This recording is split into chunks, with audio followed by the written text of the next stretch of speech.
The first thing, it's waiting. When do most people think about their careers? Specifically, when do they think about career strategy? They think about career strategy when they're in one of three situations: pissed off, freaked out, or desperate. I hate my job, I'm afraid I might lose my job, or I really need a new job now. This is a worthless strategy. It's when you are pissed off, freaked out, or desperate, you are not in a position, you are not in the right mindset to battle plan your career. You will not make good deals. Apparently, I'm also running on reserve battery power. How many of you guys watch Survivor? How many of you guys have hands? Good. We're going to be going through a lot of pop culture references, so I need honesty. I'm pretty sure there's more than 2 people who have seen Survivor.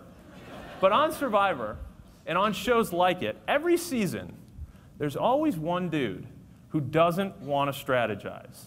While everyone else is off in the woods, forming alliances, they're in the tiki huts, and they're strategizing, they're plotting. This dude is sitting on the end of the dock, trying to catch fish with 3 shoelaces and a bobby pin, talking to the camera going, yeah, I don't really want to compete, because that's not me. That's not who I am, Like, I don't want to lower myself to that. I just want to play my game and be me. And people are going to know that I'm valuable because, like, I fish.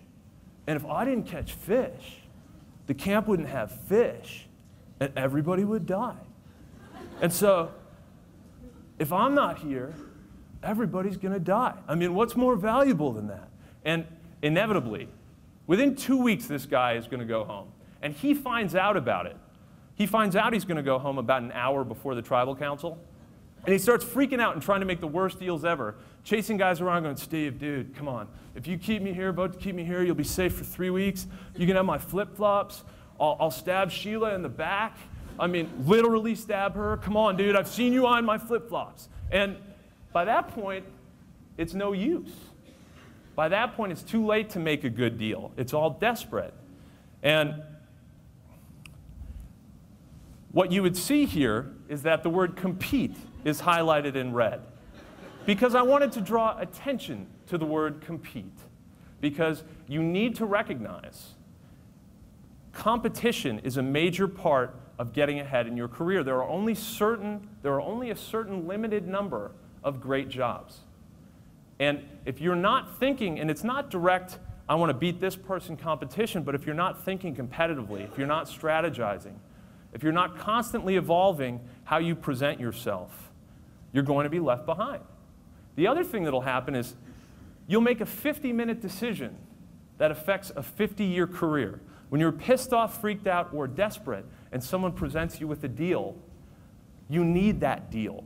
And it might not be something you want. It might not be something you're good at. It might be something you settle for that you're fairly good at. And so you take it. And then if that's the cycle you set up, you keep taking that deal throughout your career. And then you end up really frustrated and unfulfilled. And I don't want to see that. I don't want to see you guys 5, 10, 20 years down the road sitting in your house full of material things, just looking around, sad and big-eyed, like a Scotch drinking Little Mermaid, Look at this stuff, isn't it neat? Wouldn't you think my collection's complete? Right? You guys didn't think I had that one in my pocket, right? This guy down here is going, I got gadgets and gizmos. But, so you don't want to do that. You can't just settle for what's available. What you need to remember, let's go back to that definition. It's about that target market. Who is your target? You can't shape your positioning unless you've established a target. And that means you need to figure out what you want, which leads us to our second sin,